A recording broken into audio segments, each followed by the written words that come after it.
Welcome back. It's time for Silver and Black today, the Tuesday edition. You're with Moe Moton. He is the senior NFL writer at Bleacher Report, also Raiders columnist at sportsnot.com. I am Scott Gulbransen, your co-host, also writer-editor at sportsnot.com. Make sure you follow Mo on x.com, MoeMoton. I am at LV Gully and the show, SNB Today. Appreciate you guys being back with us. Of course, we're just a day and a half or so removed from the Raiders' last, and I should say, most recent loss to the Los Angeles Chargers. Of course, they were down 24-17 on Sunday. Thanks for being with us on the postgame show. Now I bring Mo back in, and we get to break this one down. And boy, we don't want to overly be negative on the show because, Mo, we're really objective here. But it's hard. As I was telling Murph the other night, it's hard to tell people, hey, keep your head up. It's early in the season. But you look at what's been happening with the Raiders, 1-3 now. Very difficult to come back from 1-3 and be a playoff contender, although a lot of us didn't think the Raiders were going to be in that position anyway. But you go back to last year, Mo, and I'm going to keep using this number. The Raiders now 1-6 over their last 7. Of course, Josh McDaniels is now 7-14 in his second stint as a head coach, his first with the Raiders. And I just don't know what to say because I don't see certain things getting better. I see improvement in some areas. We will talk about the rookie quarterback, Aidan O'Connell, at length in the second segment. But watching this game, again, a lot of self-inflicted wounds, Mr. Moton, along with some boneheaded play. And again, it looks like to me a lack of fundamentals by this team. And some of that you have to look at coaching. Others, it's on the players. They have to look at themselves, of course. But give me your impression after watching this game and your thoughts, because I know you're ready to unload. Well, first of all, it's basically kind of like a copy and paste from the Steelers game in a sense where the Raiders score early in the first quarter and the offense goes blank for 2 quarters, and then they try to make a late rally, and it's thwarted by a late interception, which seals the game. I tweeted on Sunday night that, Scott, did you know that the Raiders have not scored a touchdown in the second or third quarter of a football game this season? Yes, and you know what's crazy? I knew that, and I did not include it in my story up on sportsnot.com after the game. Remarkable, and again, we're going to talk about the defense today too. Don't get me wrong, especially in the last segment. But it's complimentary football. But your offense, and this is what I hammered on, Mo, and I want you to go deep on this for me with your thoughts. Again, 5th highest paid offense against the cap in the NFL. Josh McDaniels, offensive genius, days in New England. It continues to regress. The offensive line, which we got to talk about too, is regressed. This is not a good look for this organization. It's a terrible look, but it starts at the top. I hate to go super big picture, but I remember tweeting out back when X was still Twitter. Mark Davis had a quote basically saying, "Gotta be patient. You know, people can look at the film and not know what's going on unless they're in-house in the locker room, where we can all watch the games and see it's not progressing any under the head coach and general manager that you hired." What, as you said, I mean, I said it last week. Josh McDaniels has now lost twice as many games as he's won as the Raiders head coach. Right. Look, I hate to do the comparison thing, but look at the Houston Texans, right? They have a defensive-minded head coach. They just mollywop the Steelers by like 30. They have a rookie quarterback in C.J. Stroud. They have a young offensive coordinator who I believe has never been a play caller on the NFL level. Why is it that these other teams that are so-called rebuilding can show progress within the same year that they have turnover, and it takes the Raiders 2 years to not even score 20 points? Right. The Raiders have not scored more than 18 points in a football game, and they have arguably the best wide receiver. They have the rushing champion. They have a solid left tackle in Cole Miller, who had a rough day at the office on Sunday, but overall solid left tackle. they got Max Crosby, who's the Defensive Player of the Year candidate. They got Divine Diablo, who's coming along. Nahabs didn't play on Sunday, but they have pieces. It's not like this is a team that has no talent on it. They have star players. They have a few star players, and they have a supporting cast is not great, but the Raiders should be at least showing progress at this point. I'm not asking for 4-0, but to beat the Denver Broncos by 1 point, and you watch the Denver Broncos defense give up 70 to the Dolphins, and they made Justin Fields look like, I don't know, the next coming of the next great quarterback. Justin Fields put up career numbers against the Broncos defense, and the Raiders can only muster up 17 points with the quarterback that Josh McDaniels handpicked. Now, that quarterback wasn't playing, as you mentioned, on Sunday, but still, this is a Chargers team, as I said, that was giving up the most passing yards in the league going into Sunday's games. Yeah. And you can't move the ball with any consistency. Yeah, I know Devontae Adams got nicked up. I know he was hurt, whatever. Jacoby Myers is still in the field. We still can't get Michael Mayer involved in the offense. Hunter Renfrow still basically an afterthought, which I told fans Hunter Renfrow would be an afterthought.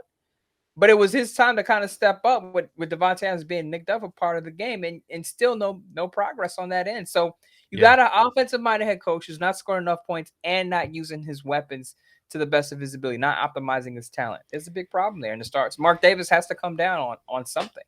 And you bring up the best point because, again, it's not about just being negative here because of a loss or a couple losses. You see other organizations. Make progress. Murph brought up Dan Campbell and the Lions and how they've progressed over the years. Now, I know Josh McDaniels only in his second year, but it does not get better. Look, you don't have enough talent. Okay, you overcome that and you say, but is the talent getting better? Is the talent that you do have, do you see progress? Do you see fundamentally sound football? You can be an average football player and play fundamentally sound football. When you look at the Raiders, you got guys that are bona fide starters in this league and should be, who don't have fundamentals down yet. You don't have a team that doesn't make stupid, boneheaded penalties. And save me the crap about bad calls. There are always bad calls in every game. It's going to happen. And those of you who want to believe it happens more to the Raiders, that's fine too. But the Jerry Tillery situation, ridiculous. It's the second boneheaded play he's had in as many years that really cost this team a lot. I think that changed the momentum in the game. But nonetheless, you look at it, and that's your point, Mo, about why are other organizations able to turn things around? Well, you used Houston as an example. And I'm fanboying a little bit on C.J. Stroud, absolutely, because, when we talked about the Raiders possibly moving up to get him, you look at the story, and I did an interview with Brooks Cabina, who covers them down in Houston for Sportsnot, and he talked about, and he did another story this past week about C.J. Stroud and his leadership ability. And the reason why, not only is he doing well on the field for a rookie, still hasn't thrown an interception, by the way, through 4 games, but he's got the veterans on his side. He takes them out to dinner. He spends time with them. And you might think, well, so what? He takes them out to dinner. No, he's showing leadership. What I see in the Raider organization, Mr. Moton, is the fact that there is a lack of leadership at a lot of different levels here. And that is filtering down. You're absolutely 100% correct. I don't know how you turn this around. I thought the Charger game was an opportunity for this team top to bottom to show some leadership, to do something different, to say, hey, you know what? No, we do have this going in the right direction by going on the road with a rookie quarterback and winning the ball game, which they could have technically done, but they just don't seem to put it together. And you're right to go to Mark Davis, because at this point, who's going to answer for it? You're making the hires. You're deciding to do what you do. And it's just not netting anything of a positive traction that fans or anyone else in the media who observe the league constantly can find. I just haven't heard the urgency out of Mark Davis for this team to compete and win now. I get he's not going to throw his head coach under the bus, but I think it at this point you got to apply some type of pressure and say, look, we got to turn it around, and we're going to have to make some changes. He doesn't have to say we're going to fire our head coach or our general manager. He should come out and say, look, last season we blew 5 double-digit second half leads. Okay, I get it. We had to kind of turn over the roster from the previous regime. But now here we are at 1-3. with a 1-point win over the Denver Broncos is the only victory. And the Denver Broncos defense, is we're finding out week by week, is awful. You got it. It just, something has to change. Obviously, it shouldn't take a month for you in your second year to get the offense going against bad defenses. They've played Denver. They played the Chargers on Sunday. The Steelers defense, while it has a pass rush, was struggling. So I hate to come on here and just basically give the same spiel to our audience, because I listened to Josh Jacobs on Sunday. I listened to Devontae Adams on Sunday, and there's nothing else they can really say other than, yeah, it comes down to 5 to 6 plays in the game, and if you don't execute those plays properly, you're going to lose the football game. But how many times have we said that? And I said this on X on Sunday. You can copy and paste these interviews from these losses, these last 3 losses, and you'll hear the exact same thing you heard last year. Right. And that's a troubling sign, because that's a sign that there's no progress. There's no progress. Yeah. And I mean, you talked about the offense too. 3 of the last 9 games. Okay. Only 3 of the last 9 games have they scored more than 18 points. 3 of the last 9. Now, I know it goes back to last year, different quarterback. Pretty much the same offense, though, as far as all the other skill positions. Okay. So you look at that, and you talk about a lack of progress. You're offensively not doing anything. Then I know the Dolphins lost yesterday, but Evan and I on the NFL Playbook Pod had Chris Perkins from the Dolphins talking about the innovation you see from Mike McDaniel. And now they ran into a juggernaut in Buffalo, which you understand. But at the same time, you're not seeing anything. I saw a couple looks on Sunday, Mo, where the Raiders with Aidan O'Connell, I thought, played a little differently than they did with Jimmy Garoppolo. Some misdirections, some plays, some quick fake handoffs or quick fake throws to a handoff, play action type stuff. But overall, you're just not seeing anything that makes you think this guy is scheming differently. He's doing something and progressing the offense. And again, we didn't see any tight end play on Sunday. We didn't see Hunter Renfrow. Of course, Hunter Renfrow gets the first target, drops it, came back and had a nice catch later in the game.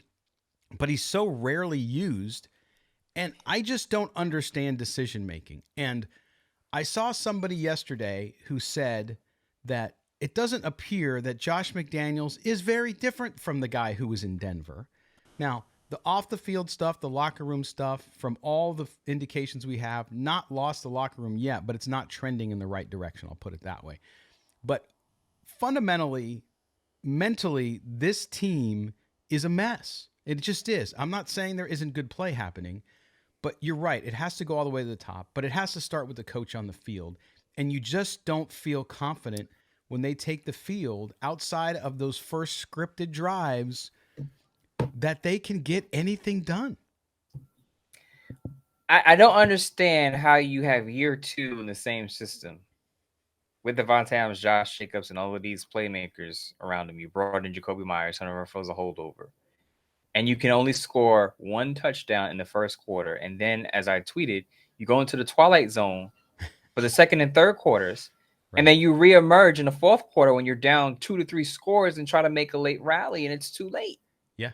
Like, you can't play football like that. How are you going to win football games when you dig yourself an early hole because the offense can't score or the defense can't get off the field? Now, the defense woke up a lot in the second half on Sunday and did a pretty good job, in my opinion. But, and we'll talk about Aidan O'Connell's play, but at the end of the day, it comes down to Josh McDaniels. What are you doing to move this offense along and get other guys involved? Why is it that players that you brought in, drafted and or signed, are not being utilized? This is supposed to be an offensive play caller who is known for being, a bright mind that teams wanted to run their football team and run their offense and score points. Now you bring him out of that New England tree and you give him his own, vision. And the vision doesn't look like anything 2 years in. We're a year and a quarter in. We're you can't say it's still early. It's still early. We can't even use that line now because we're done with the first quarter of the season. And you have no hope or progress for this offense. And it's like, does the defense have to score points? Does the defense have to save the game for the Raiders? Because that's unheard of for the past 2 decades. And if you're depending on the defense to hold teams to 10 points a game, you're going to lose a lot of football games, and you're going to wind up with a top 5 pick in the draft in 2024. Right. And I know some of the folks out there would like that because they want Caleb Williams. He's not going to be there. I don't think the Raiders are going to be the worst team, or maybe I'm wrong, in the NFL. And nobody's trading out of the number 1 spot when you have Williams. It's just not going to, okay, Drake May, whatever. Just saying, that's not realistic. What I do believe is the pressure is now on Mark Davis because, Mo, you and I both, very level-headed, we're never out here calling for people to get fired. That's not what we do. But I will tell you this. You can't let it get to the point where the locker room is lost because that's bad for the organization. The organization then to players will appear to not care about what's happening. And those players, like Devontae Adams, if they want to get out, they will ask to get out if they have any leverage. Now, most of them don't. But still, you don't want it to get to the point where it's so rotten that you have to deal with that issue too. So I think Mark Davis is on the clock here. There has to be some conversation, and I assume there's going to be. Maybe I'm wrong, but I'm going to assume there is, between GM and coach and owner and GM and coach to say this is unacceptable. We are doing the same things. It's the definition of insanity, doing the same thing over and over again and thinking it's going to change. It's not changing. Something has to happen. Mo, before we go to this first break, I want to do this real quick. And if it takes us time, it takes us time. The offensive line's regression to me is remarkable. Now, they struggled early part of last year when they were not a cohesive unit and they were kind of learning to play with each other. With the exception of Greg Van Roten at the right guard, it's pretty much guys that were around last year and played a lot last year. What do you make of this? Now, Khalil Mack had one of the most dominating defensive performance I've ever seen on Sunday. It was remarkable to watch him. Still, though, Colton Miller got completely embarrassed, as did Dylan Parham, as did Jermaine Illuminor, as did Van Roten. When you look at that offensive line, how could they regress so much in the running game? Now, I get it, you're playing good defenses, but how could they regress so much in such a short amount of time? That's one of the questions I want to ask. Nobody's asked the question at a press conference, but I would if I was there. I don't know how that question doesn't get asked at a press conference. Hey, Josh, what's going on with your offensive line? Why are they getting their lunch eaten for the past 2 weeks? I understand you're going against TJ Watt, Alex Highsmith, Khalil Mack, but, Joey Bosa wasn't on the field on Sunday. And up until that Steelers game, the offensive line had been pass blocking pretty well. You played an aggressive Bills defense, and you didn't give up any sacks against the Bills. You see what that defense did against the Miami Dolphins, slowed them down. Why all of a sudden these last 2 weeks is your offensive line regressing? And you asked me the question. I honestly, Scott, and to the people listening to this podcast and show, I can't even tell you.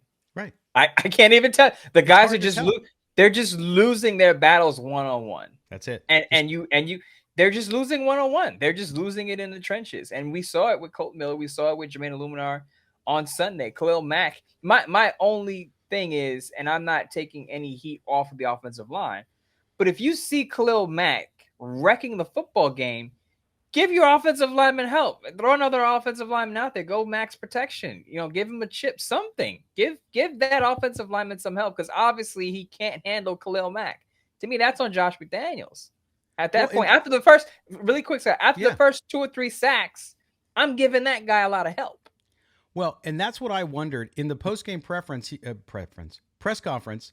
McDaniels was asked about it. And he said, well, we tried a bunch of stuff. We tried to chip him. We tried to hit him in the ribs. We tried to do this and just couldn't stop. And it's like, so it's a remarkable thing to me. And he just said, basically, we got beat. Now, it wasn't excuses, but it's like, you got to do something. I mean, once the guy had 3 sacks, you'd think they would do something different. Now, again, he was possessed against the Raiders on Sunday, and I get it. Again, amazing performance. But again, no adjustment. In fact, if you watched when Corey and I were doing the game stream, if you watch every time the Raiders made a significant gain, it was when he was off the field. Literally. And so not only did he get sick, and that's what I said in my story, not only did he get 6 sacks, Mo, but he was so disruptive in other ways on other downs, He still impacted plays that he wasn't necessarily in on the tackle or any of that. That's how, and still they could not figure out a way, to your point, go to a jumbo set, come in, do something different. It's like, dude is killing you and you're just letting it happen and say, oh, we'll try this. Oh, we'll try this. It was a bad look. Bad look. The other thing they could have done, if you know Khalil Mack is being aggressive at the line of scrimmage, you can throw some misdirections at him, use his aggressiveness against him. Correct. So that then he has to think about, oh, is this a pass or a run? Yeah. There are just so many things that an offensive coordinator or offensive play caller can do. And I just feel like there's no way you let one guy wreck the football game. Coming into that game, he had 0 sacks. Zero. Then he explodes against the Raiders. And now he leads the league. Remarkable stuff. By the way, and we'll get into it when we get to the O'Connell. I'll just hold on to my thought there. All right, we're going to take a break here on Silver and Black today, an Odyssey original podcast. Do us a favor. If you don't already subscribe to the podcast, do so wherever you get your audio. Make sure you turn on the auto download. That way, every time we have a new episode, it comes right to your device, and you don't even have to worry about it. Mo and I just waiting for you there in your phone or wherever you listen to us. All right, when we get back, we're going to talk about Aidan O'Connell. In the world of extremes, people were talking about how well he did, or people were talking about how terrible he was and how he needs to be cut. Yes, of course, that's how it is out there on those streets.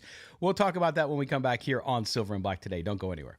Welcome back. We are here, Silver and Black today, an Odyssey original podcast. Also heard on the air, by the way, on The Bet on the radio in Las Vegas, Nevada. So if you are out there and you like to listen to us, we are on Saturday evening at 6 p.m. Now that the baseball season is over, we'd get disrupted by baseball occasionally, but now 6 p.m. so you can get ready for Sunday's action by listening to the show on The Bet on Saturday night. I am Scott Gulbransen, your host, joined by my co-host, Mr. Moe Moton, and we are talking Raiders, and we're getting into the Aidan O'Connell debut now as we move forward here in the second segment of the show. And I'm going to let you go on this one first because for the first time in a long time, Raider Nation was completely in agreement on what Josh McDaniels should do with Jimmy G out with the concussion. It was start the kid, right? It was start the Irish cannon. So he gets the start, mixed results. But Mo, tell me what you saw from Aidan O'Connell. He didn't have a lot of time in that pocket, but give me your good and your bad. And tell me if your view of him has changed or if you've seen enough of him to say, you know what, he's worth development, or is it still too early? I'll start off by saying he's worth seeing more of. And there was a quote, I know Josh McDaniels is critical of Aidan O'Connell in the post-game press conference, and I quote tweeted and I said, I hope this doesn't mean that they're going to give up on his development because first, the bad news. Yes, there were turnovers. I believe Aidan O'Connell fumbled 3 times and lost 2 fumbles, and then he threw that late interception on man-to-man coverage when Asante Samuel peeled off. I believe it was Devontae Adams and picked the ball off. He made mistakes. But what I will say is the good news is he stuck with it. And there were flashes of what we saw in the preseason when he got rolling late in the second half. I believe late in the third quarter, going into the fourth quarter, the Raiders offense woke up, and it was partially because Aidan O'Connell got going. It's partially because Josh Jacobs got going as well. Josh Jacobs had, I believe, 8 catches. And I like the bounce back that I saw out of Aidan O'Connell. And I also like the fact that the Chargers defenders had to respect the deep ball because in my opinion, when Jimmy Garoppolo is in the game, you're not worried about Jimmy Garoppolo beating you over the top. With Aidan O'Connell, your safeties have to be on alert because he will take a shot downfield. Now, a lot of his passes downfield weren't accurate. He threw into a lot of double and triple coverage. Yes. But at least the Chargers have to respect the deep ball, knowing that we can't stack the box against Josh Jacobs because Aidan O'Connell might throw Devontae Adams 20, 30 yards downfield. So I think part of that is, and if you can rewind the tape of this show, one of the cons that I had with Aidan O'Connell was, yes, he will push the ball downfield, but he's not the most accurate downfield thrower. But the other side of that is if you have Trey Tucker on the field, who's a speedster, I didn't see him yesterday. If you have Devontae Adams on the field, there is the threat of, you can get some big plays out of your offense, and that's the spark that the Raiders need. And I think I like to see that because, again, it adds another variable, adds another wrinkle to that offense that Jimmy Garoppolo wasn't giving them. So I think he's worth more starts. But we all know that Jimmy Garoppolo is healthy, for the Packers game. He's going to start because Josh McDaniels is always critical, saying the number one thing is, and I know this, and if you watch football long enough, you know this is the fastest way to get yourself taken off the field is to turn the ball over. And Aidan O'Connell had multiple turnovers on Sunday. Yeah, and I heard a lot of people in the conversation about O'Connell, he can't, and you're right. I thought Josh McDaniels, the way he said it at the press conference about and being critical of O'Connell, I thought it showed an insight into the personality of the guy and some of the stuff we heard about from Denver, because there's a way, in my view, to couch that to say, hey, listen, number one, we didn't protect him back there, and so it put him in a position where he didn't make the best decisions. He lost the football. There's a way to do it where you build somebody up and you talk about what they learned from the situation. But that's apart from what happened, because I think you're right. You can't turn the ball over. Now, the interception at the end of the game, we'll get into that in a second because there's a play calling question there. But the fumbles, the first fumble that closely resembled the tuck rule game, by the way. And then the second fumble, I defended him because I was keeping track. Excuse me. He got hit on the blind side. I don't care if you're a veteran quarterback. You get hit on the blind side. Now, maybe a wily veteran tucks the ball as he starts to feel the pressure behind him and hit on his back, but it happens quickly. You're a rookie. You understand it.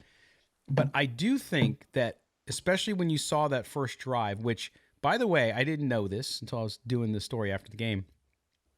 Aidan O'Connell's first touchdown was a rushing touchdown. It's the first time in Raiders history that a Raiders rookie quarterback got their first touchdown by rushing the ball. So there you go, a little bit of trivia for you. But that first drive, I was saying to Corey during the game, look, the pacing was good. I like it was much more up speed, upbeat on the pacing of the offense. They did a little bit, like I talked about earlier, a little misdirection, a little couple things that were different that I didn't see when Garoppolo was under center. They also put O'Connell under center right away. It wasn't like they were starting him in the shotgun and kind of letting him have more time and easing him off. Of course, had they known how bad the offensive line would play, maybe that would have been a better strategy. But the one thing I didn't see, and I want to get your comment on this, and maybe I'm wrong, you tell me if I am, they didn't seem to build in any kind of building blocks for him, meaning some short passes, some quick passes, stuff over the middle. Mo, why doesn't this team use the middle of the field like ever? I mean, yeah, a couple times a game, but you have these two tight ends, Austin Hooper, Michael Mayer, who you drafted in the second round, and you don't use them. And I don't understand, so I think with Aidan O'Connell, to your point, got to see more of him. I think he's got the ability to play in the NFL. We'll have to see with more of a sample size. But I just don't get what the team is doing offensively, and I don't think that helped him at all yesterday.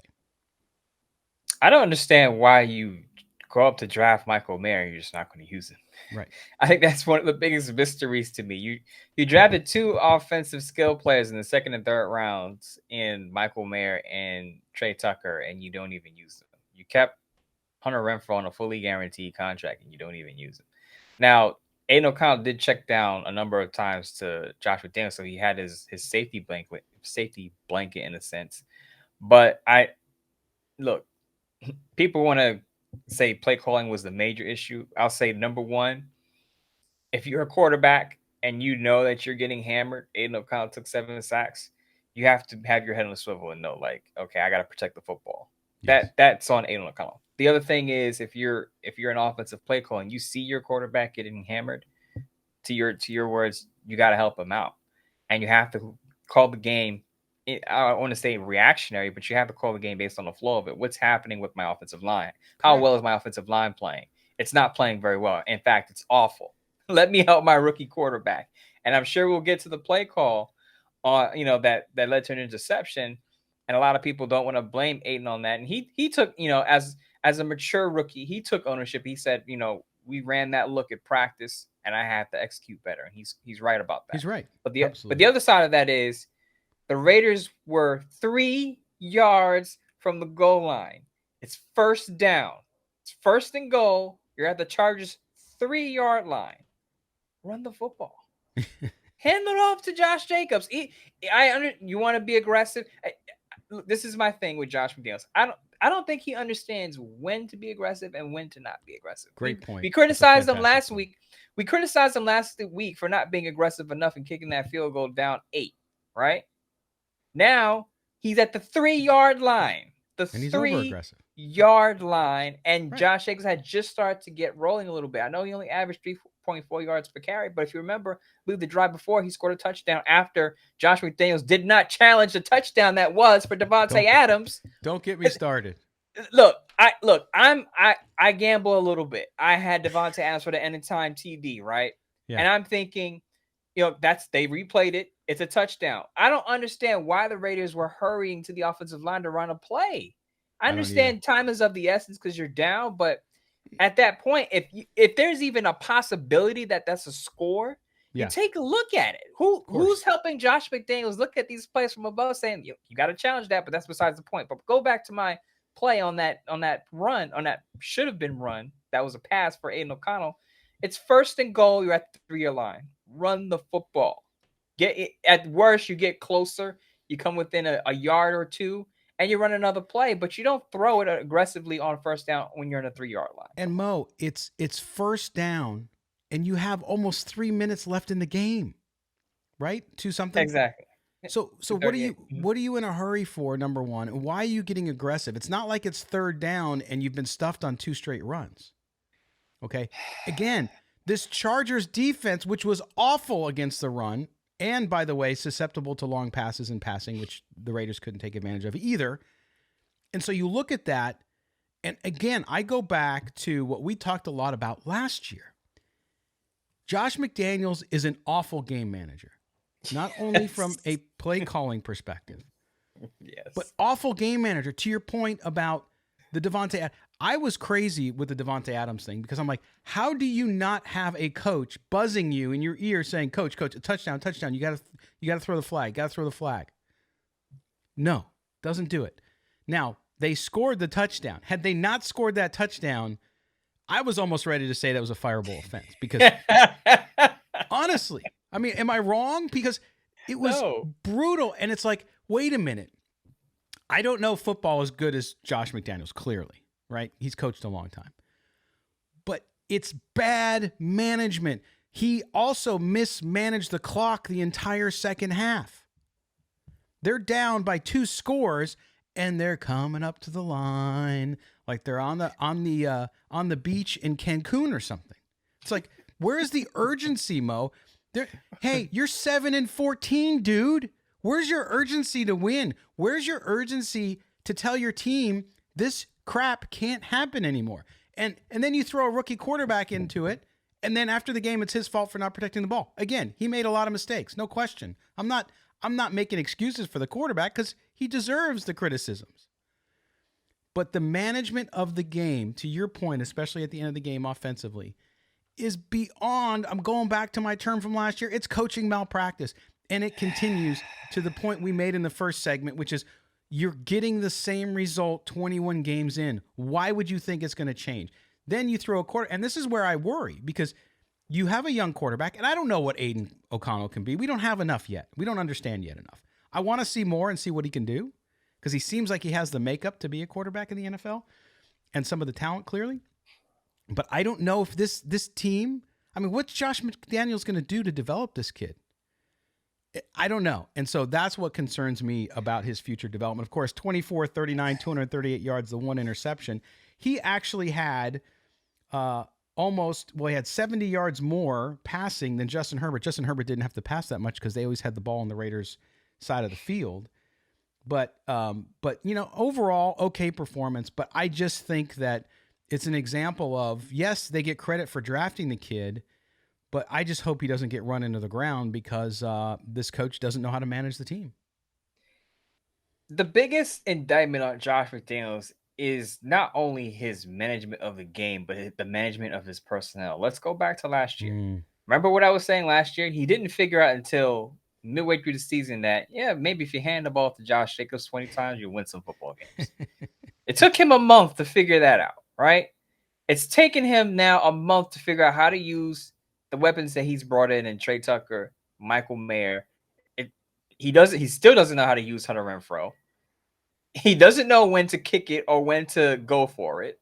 He doesn't know when to run the ball or when to pass the ball, put his rookie quarterback in position to score points.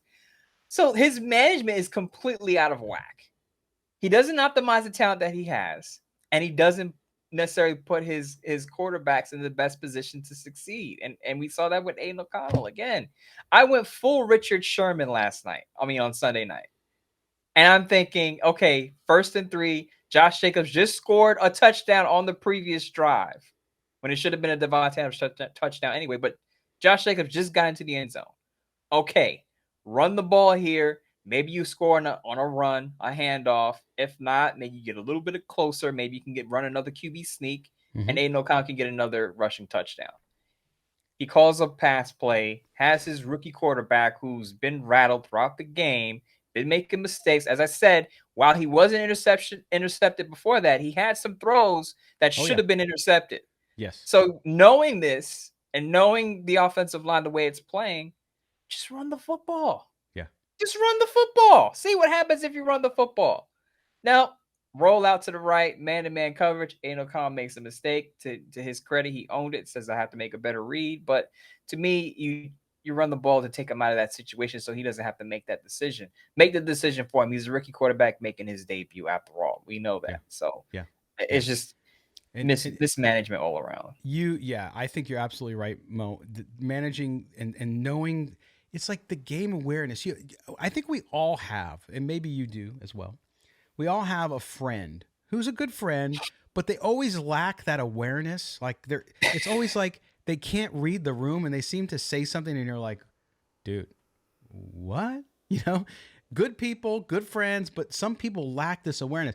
And that's what I see Josh McDaniels. I see him in a game, to your point. It's such a great point, Mo, about Aidan O'Connell. Not making excuses for his mistakes, but instead saying, hey, if I put my employee or my child or my wife or husband or whatever, I put them in a situation where I know it's not good, that they're going to struggle, that's on me, right? I'm putting them in the situation. If I ask somebody who doesn't know how to cook to go in the kitchen and whip up some breakfast, my results probably aren't going to come back. It's not against that person. They're learning. They might want to learn.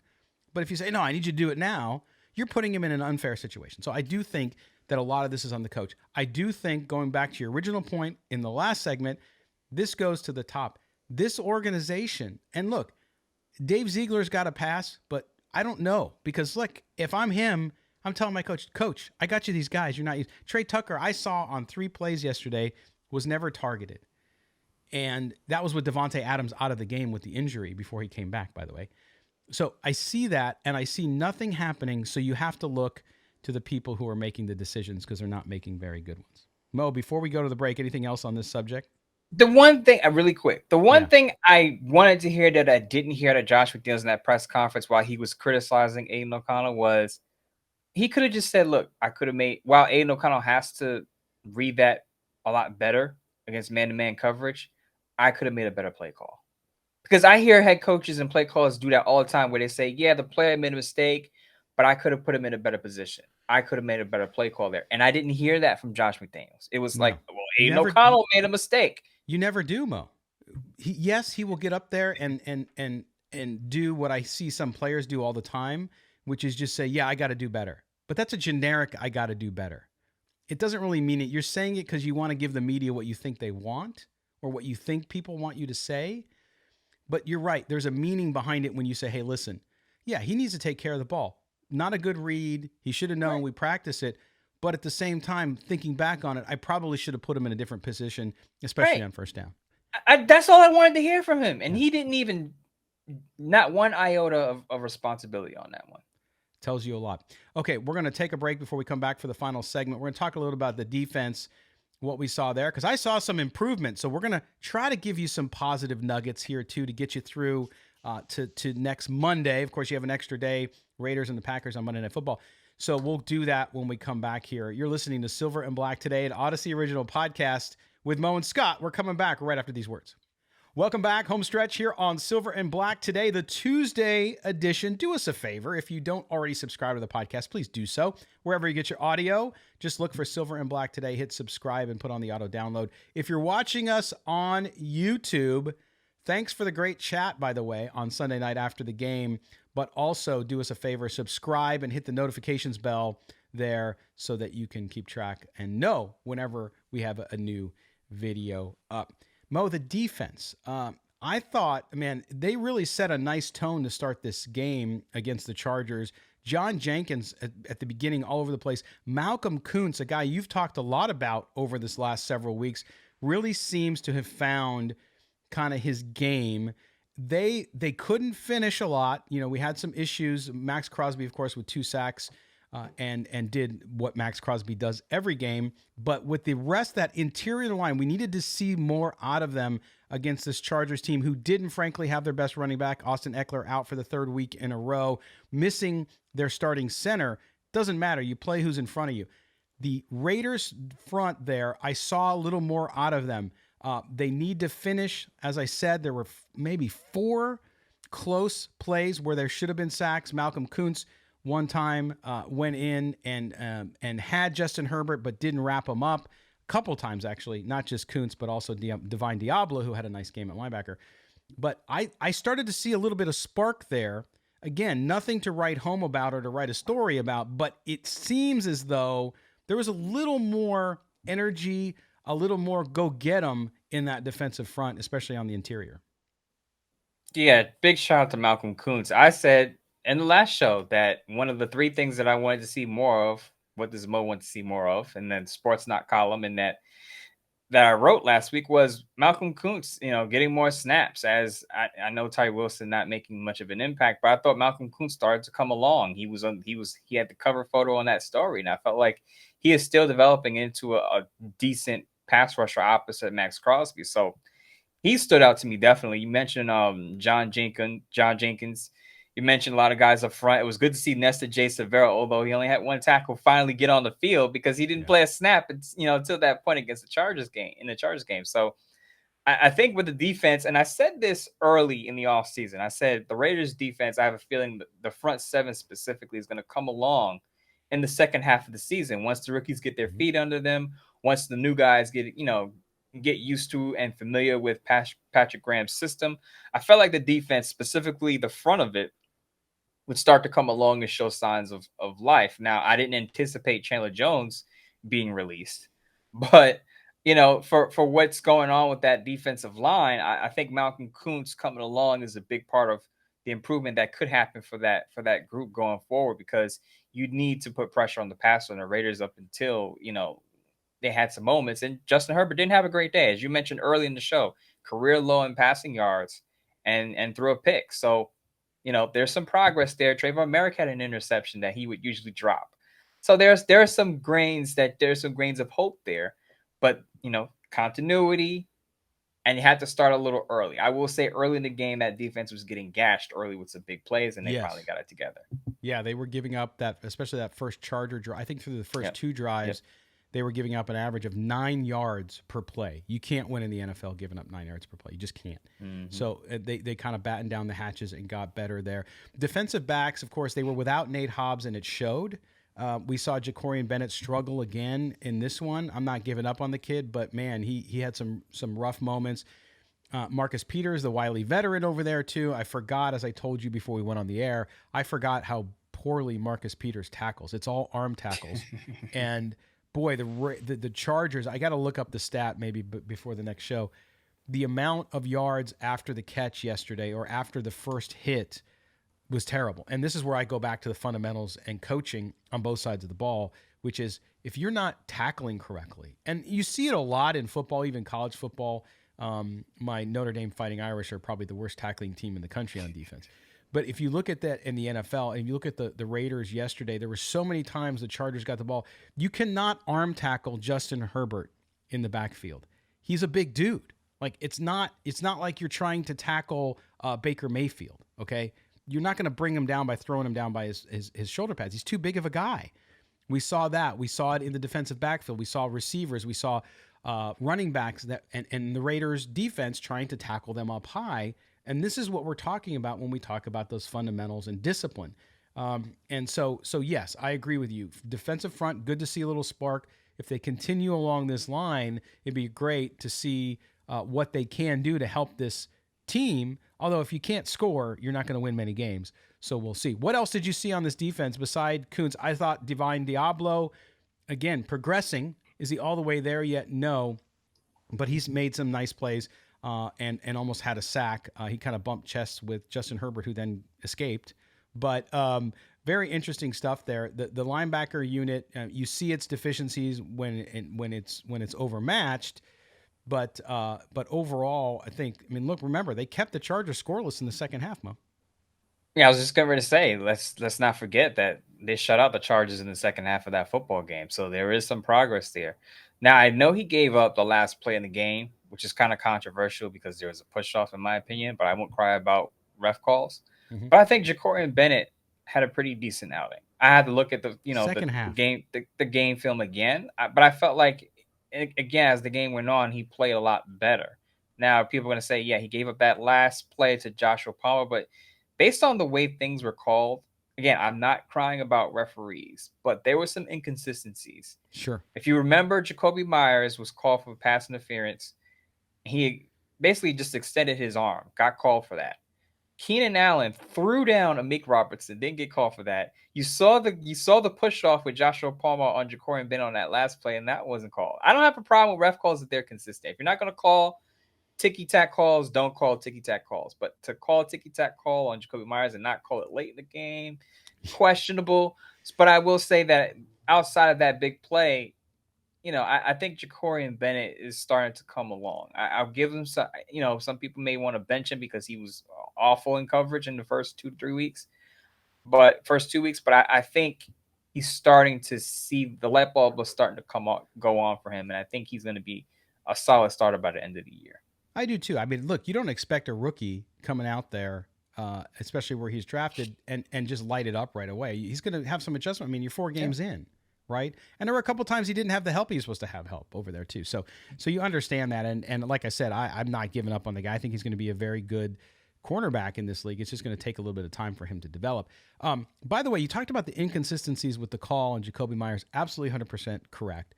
And this is where the NFL, they don't care to do anything about officiating inconsistencies. They really don't. You look at, Mo, I'm sure you watched, since you're in New York, you watched the Jets-Chiefs game on Sunday night. Holy moly, that last big scramble by Patrick Mahomes. Literally 3 offensive linemen for more than 4 or 5 seconds were absolutely hugging and holding the defensive line of the Jets, which is why he was able to run so free. And then the pass interference call, which, of course, Robert Saleh went nuts a couple times. He got a penalty towards the end of the game when it was pretty much over. That was called on the Jets as well. And it's hard. Look, I'm not into all these people who want to tell me that the actual NFL is scripted like WWE or anything like that. But when you see that, you start to think, boy, yeah, they want Patrick Mahomes to do well. Or, boy, they want Justin Herbert to do well. Now, I don't know that this is intentional. I'm just saying that it leaves open the question because of the plays like Jacoby Myers, because later in the game, there were 2 calls on the Raiders that were very, very similar. It's like, hey, if you're going to let the guys play, cool. Let them be aggressive. Let them hand check a little bit, even though it's supposed to be illegal. But if it's going back and forth, okay, you got it. No problem. But there's the inconsistencies, as you mentioned, and that just completely degrades, I think, fans' enjoyment and their trust in the system. Yeah, I'm not going full-blown tinfoil hat conspiracy level that they want certain players to win games or whatnot. My issue is, as you said, the inconsistencies. If you're gonna call it tight and you're gonna call all the ticky-tack calls, call it on both sides. Yeah. Don't not call one ticky-tack call here and then call it there. Be consistent throughout the entire football game. Yes, but the Raiders, now that was a big play to Jacoby Myers, but that's not why they lost. I don't care if it was the worst call in the history of mankind. Still not why they lost. Again, defense holds the Chargers scoreless in the second half. This is guy, Justin Herbert, who was 40 of 47, almost 400 yards the week before.